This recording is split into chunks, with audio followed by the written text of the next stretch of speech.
Okay, so our next unit, Unit 3, is going to cover chapters 5 and 6. So this one, it's going to be fairly short. Chapter 5 has 4 sections, chapter 6 only has 2. So this part will only take us probably maybe 3 weeks-ish to get through this next unit.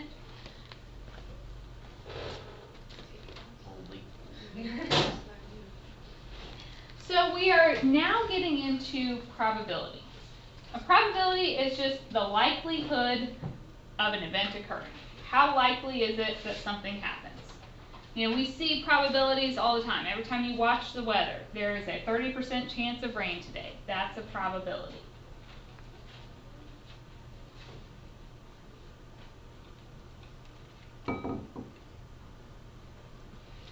Yes, ma'am. Is this what's on the ACT all the time? Like, yes. Everywhere? ACT has tons of probabilities. So chapter 5 will help you a lot on your ACT.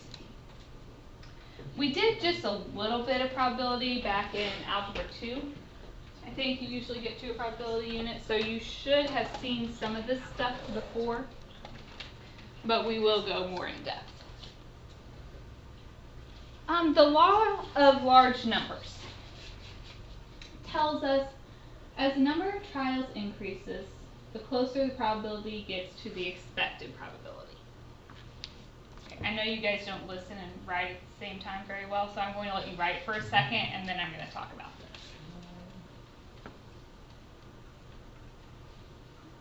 Okay, so let's think about an example. If I said flipping a coin.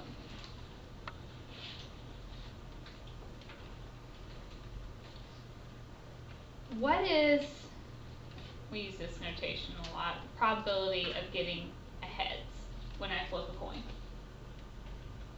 What's the chance that I will get a heads? 50%. 50%. We all agree with that? So does that mean if I stand up here and I flip a coin 2 times, I will get 1 head and 1 tail? No. What if I flip it 4 times? Will I get 2 heads and 2 tails? No. The law of large numbers, though, says as the number of trials increases, the closer your probability should get to this. Okay, if I made a table of all my outcomes, if I flipped it 4 times, I may very well get 0 heads. That doesn't mean there's a 0 chance that I get a heads. But if I stand up here and I flip the coin 400 times, and then I calculate how many times I got a head, is it likely to be closer to that 50%? Yes, that's all the law of large numbers says. Okay, if you just do it 1 or 2 times, you may not see this expected probability, but as you do it over and over and over again, we should see that number coming up. A few things that I'll be talking about in this section. We're going to use sample space, capital S for that. That is all the possible outcomes. So if I'm flipping a coin, what are my possible outcomes? Heads or tails. So my sample space would be heads, tails. An event is any collection of outcomes. So if I flipped it 4 times and I got heads, heads, tails, heads, that's my event. That's what I saw happen.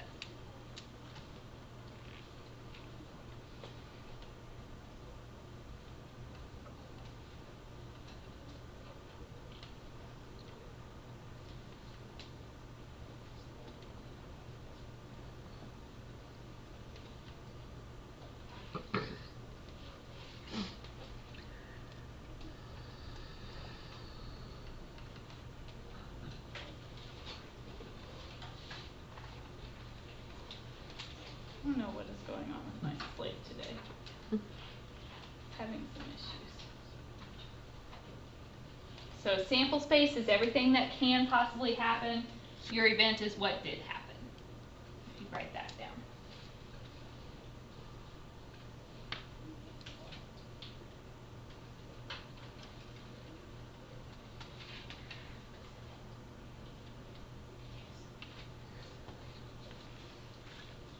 Let's look at an example.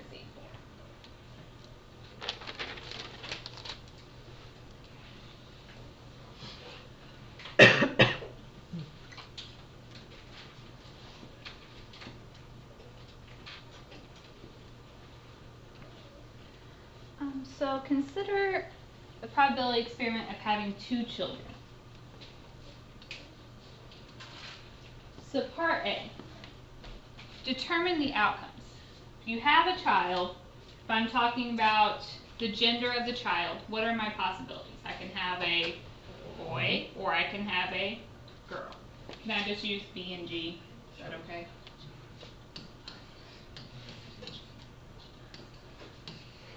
Okay. So my sample space, that's S, that's a list of all possible outcomes. So for my 2 children, I could have boy, boy, or I could have boy, girl, or I could have girl, boy, because aren't those different? If you're talking about having 2 children, having the oldest be a boy is different than having the oldest be the girl. Or my last possible outcome, girl, girl. Okay, so that's my sample space, everything that could happen.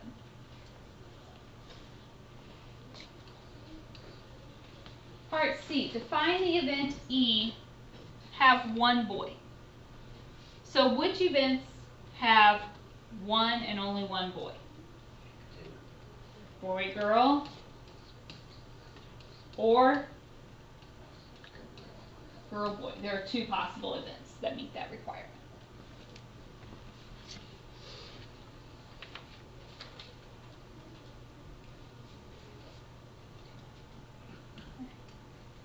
Any questions on that?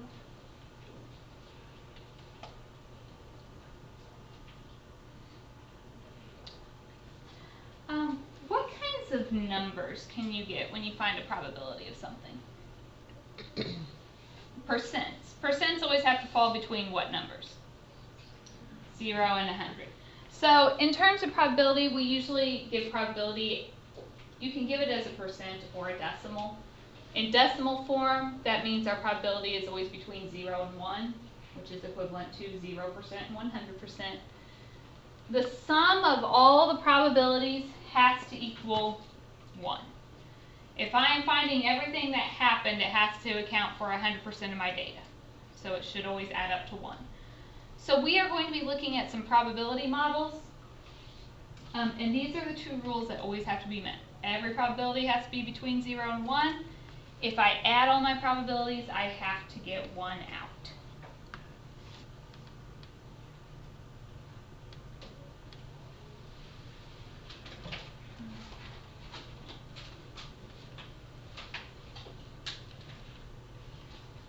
So I mentioned a probability model, but maybe we should write down what that is. A probability model lists all outcomes and probabilities.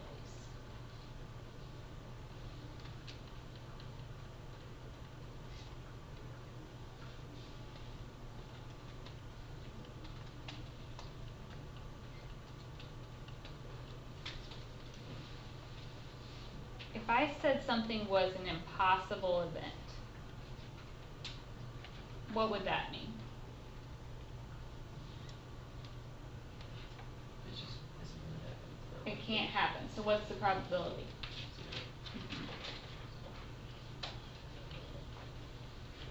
If I said an event was a certain event, what would your probability be?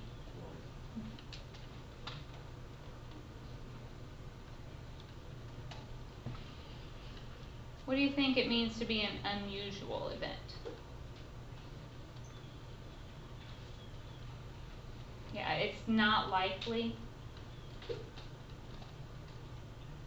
Typically that means the probability is less than 5%, is generally the cutoff. Anything with less than 5% chance is considered unusual.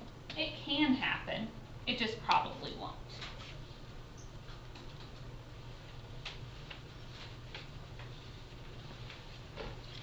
Winning the lottery, unusual. Yes, winning the lottery is the definition of an unusual event. It's not impossible.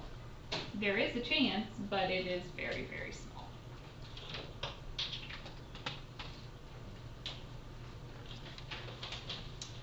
Right. So let's make a probability model.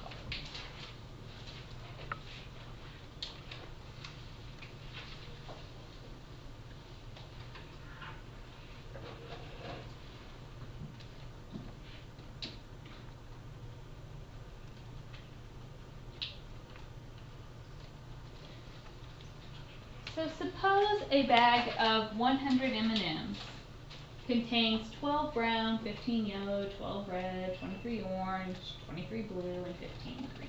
Let me give you a second to write that down before I start doing this. Just jot down how many total you have and how many of each color. A probability model lists every outcome and its probability. So when I say the outcomes, if I pick an M&M, what are my possible outcomes? Right. So I'm just going to make a table. We're going to put color and probability.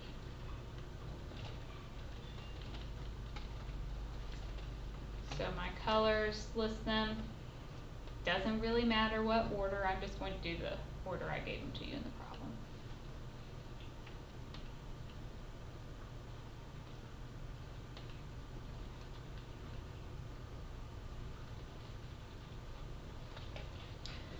Okay, how do I find the probability of each of these? You take however many divided by however many is in the bag, so for brown, 12 divided by 100. Right. For brown, you would take the number of browns out of the total number. So I'm just going to write this here so you guys can see how I'm doing it. All you really have to give me is the decimal. You don't have to put the fraction. But if I did 12 divided by 100, we get 0.12. So yellow would be 1.5. Red, 12 divided by 100 is 0.12. Orange, 23 out of 100 is 0.23. Blue, 23 out of 100 is 0.23. Green, 15 out of 100 is 0.15. In general, I either want the decimal. If you have to round it, go to 4 decimal places. You don't want to round too much. Or you can give me a fraction, but if you give me a fraction, go ahead and reduce it and put it in lowest terms. Don't say 12 out of 100.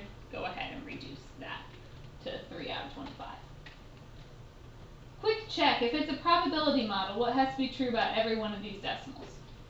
It has to be between 0 and 1, and it has to add up to 1. So if we add these, 2, 7, 3.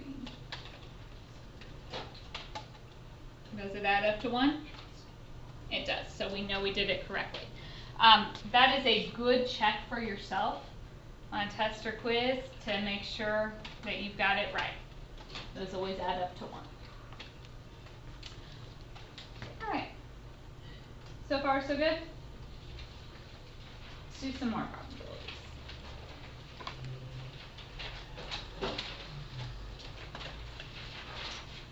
Okay, an insurance agent insures 182 teenage drivers. Last year, 24 of the teenagers had to file a claim on their auto policy.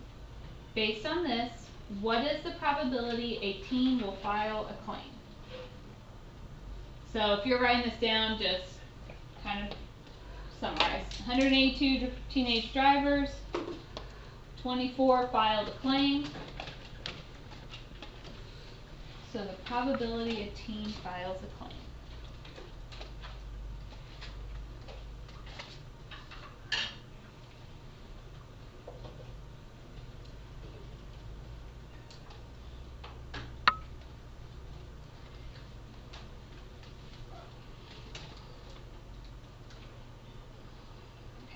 what would you do? How would I set it up? 24 out of 182. You can either write that in lowest terms, or if we just divide it.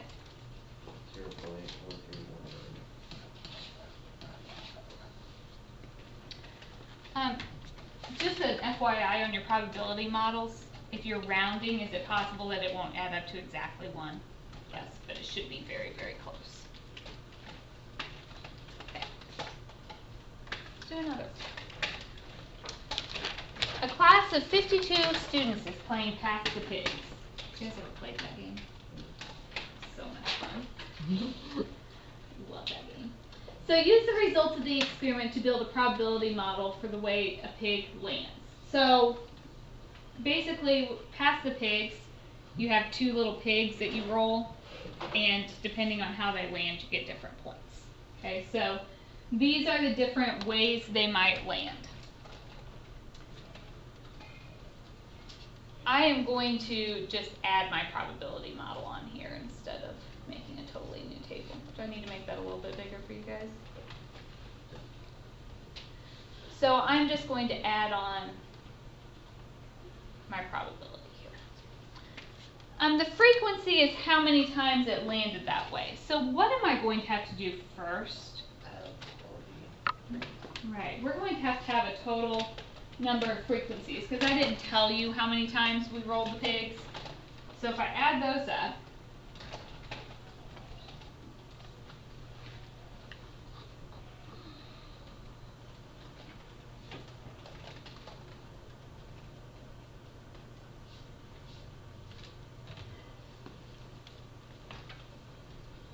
so you guys can all pull out your calculators too, right? I don't have to do it all for you. I got a total of 3,939 for my total rolls. So then how do I make my probability distribution? You take whatever the frequency is, divide that total. Frequency over this total, we'll round to 4 decimal places, knowing that we might have some rounding error in our final answers. So 1344 divided by 3939.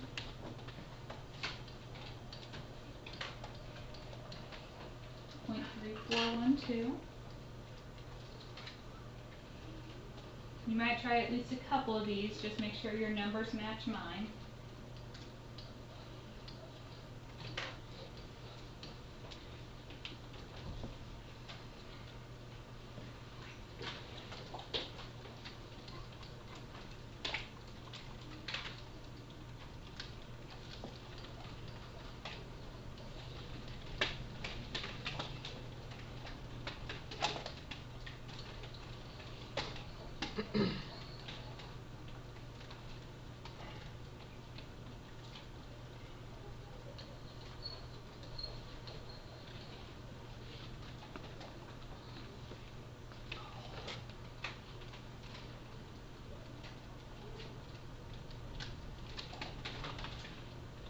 If I want to check myself real quick, what should I do? Add them all up. And mine actually, even with the rounding, adds up to 1 exactly. What would I call these last 2 events? The snouter and the leaning jowler. Based on their probabilities, what are those called? Those are unusual events. Both of them have a very small probability. Good. Okay, so part B. Estimate the probability that a thrown pig lands on the side with the dot. So side with the dot, the probability of that is 0.3285. All you have to do is read your table. C, I guess I jumped ahead of myself. Would it be unusual to throw a leaning jowler? Yes. Yes, your probability is less than 5%.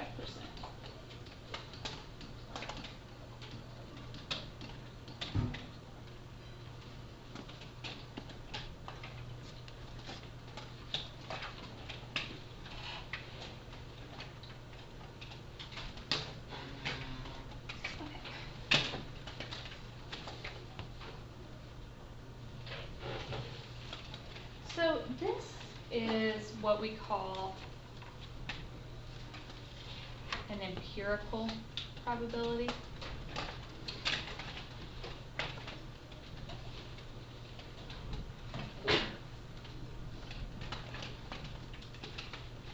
There's empirical and there's classical.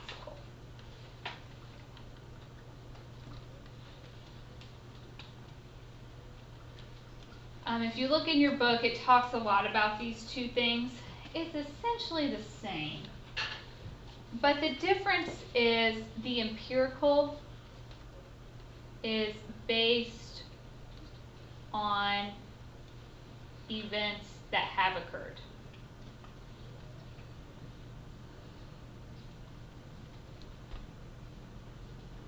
We actually rolled the pigs, wrote down the numbers of times we got each thing, and so our probabilities were based off what actually happened.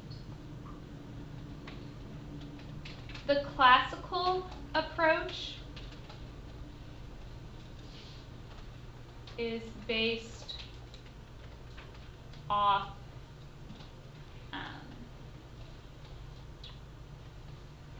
what could happen.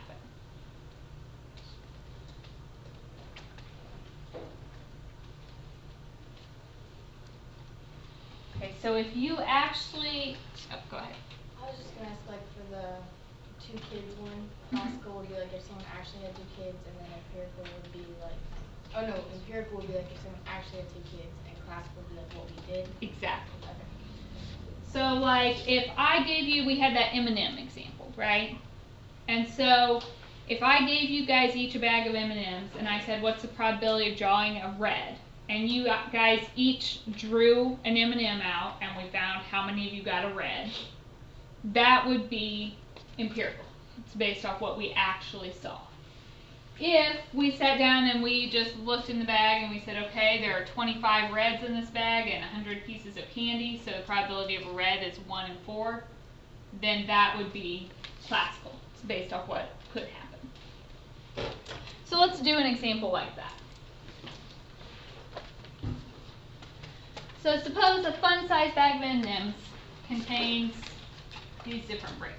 9 brown, 6 yellow, 7 red, 4 orange, 2 blue, and 2 green.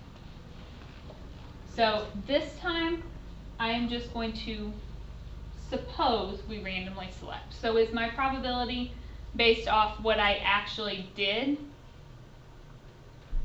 No. It's what could happen, what we would expect to happen. So this one is classical when we calculate it. But as far as our calculations, the setup is the same.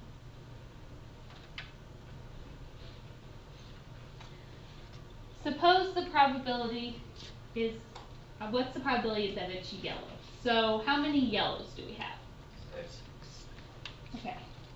We have to divide by the number of candies in the bag, which were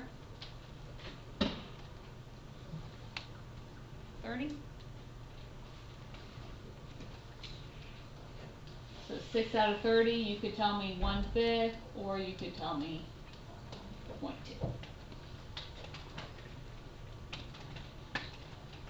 What's the probability that it is blue?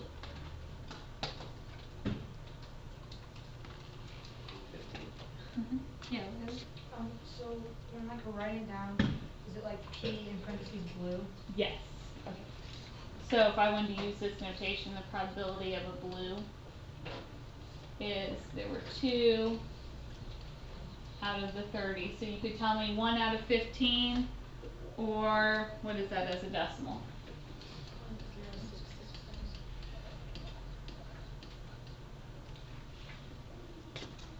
Okay, so comment on the likelihood of the candy being yellow versus blue. What would I say? Probabilities for one thing to be yellow. Okay.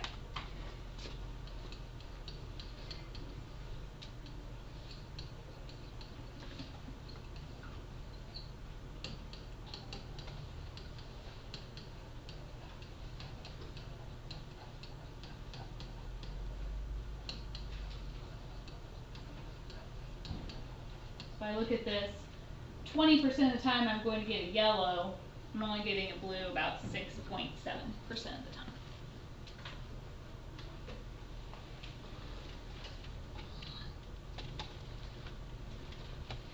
Alright, just a couple more examples and then we're going to be done for today.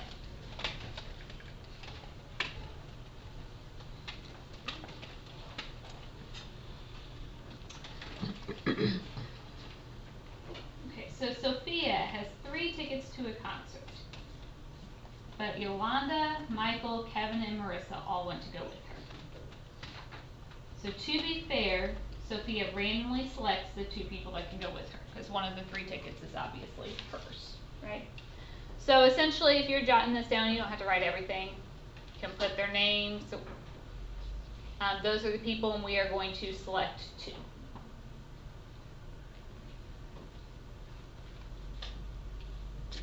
So the sample space is everything that could happen. So she could select Yolanda and Michael. I'm just going to abbreviate here. She could pick Yolanda and Kevin. She could pick Yolanda and Marissa. Are there any other options that include Yolanda? Okay, so she's out. So what's the next option we can pick? Michael and Kevin, or okay, what else could we do? Any other options? So that's my sample space. So there are 6 possible ways she could pick somebody to go with her. So B, what's the probability that Michael and Kevin go? So how many times up here did we allow for Michael and Kevin? 1 out of how many total? So they get a 1 in 6 chance of going. What's the probability that Marissa gets to go? So in how many of these scenarios does Marissa go? She could go with Yolanda, or with Michael, or with Kevin. So that's a 3 out of the 6 total. So 1 and 2 are 0.5. Interpret the probability. So what does that mean? If the probability she attends the concert is 1 and 2 or 0.5, what does that mean? 50% chance.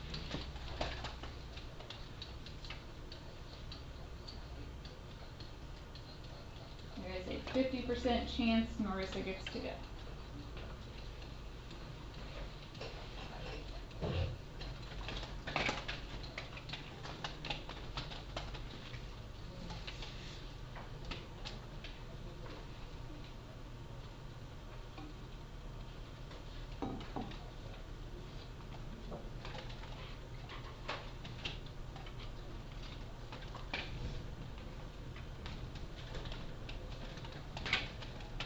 Last actual example, and then I have one final definition and we're done. Okay, so a survey asked 500 families with 3 children the gender of their children. It was found that 180 families had 2 boys and 1 girl. So we have 500 3-child families, 180 of them had 2 boys and 1 girl.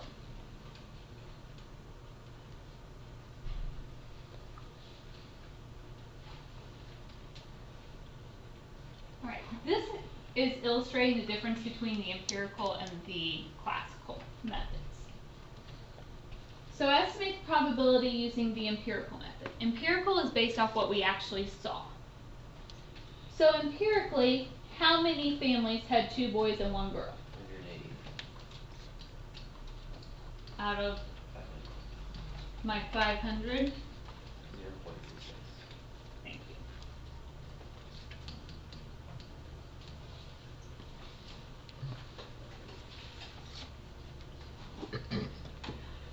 you. Okay. If I wanted to use the classical method, I would need my sample space, right? I would need all the possible ways. You could do that like we've done the others, just listing them out. If you look, your book sometimes does a tree diagram. I haven't done that for any of them, so I might do a tree diagram here just to show you another way to list that. So for the first child, what are your options? Boy or girl. Then for the second child, so you would branch off from each of these, your options are Boy or girl.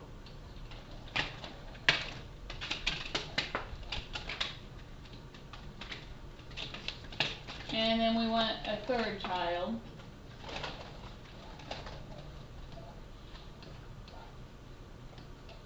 So we would have the boy-girl option again.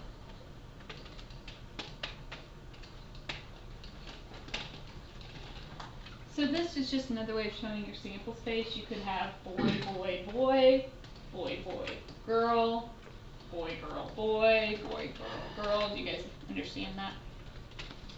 So the end here shows us how many possible outcomes there are. So 1, 2, 3, 4, 5, 6, 7, 8. There are 8 total outcomes. How many of those have 2 boys and 1 girl? So this is 3 boys. This one is 2 boys and a girl.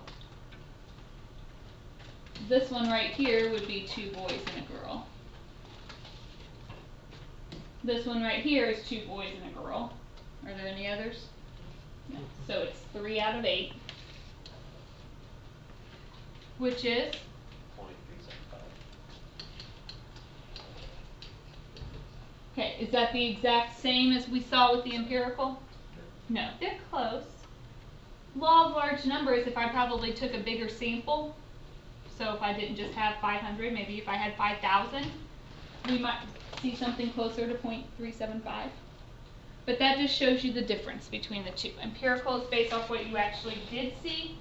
Classical is what we would expect to see. There is one third type of probability, and that is subjective probability.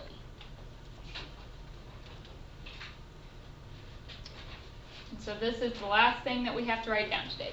So subjective probability is just based on personal judgment. So you don't even have to write everything down. I would just say subjective. It's based on personal judgment. So if you're talking about an economist predicting the chance of a recession, okay, do they know for sure the probability of a recession? No, they're using their knowledge to estimate it. The weather. We all know the weather isn't right most of the time. That's based on their personal judgment. They're taking their experiences, the information they have, and trying to make a prediction. So subjective is just based on that personal judgment. Any questions for me? When that baby's gonna come. Yes, when the baby's gonna come. We could all make a judgment call, make a probability of the baby coming tomorrow. But we don't really know. But if subject, for like subjective probability, will it increase throughout time, or will it stay the same? You would expect with more experience that it would get better, but not necessarily, it doesn't have to. Alright, so your assignment is like 11 or 12 problems, so not too long. Some of them are pretty short, like 1-word answers. So this is due tomorrow. This is the end of section 1. We will move on to section 2 tomorrow.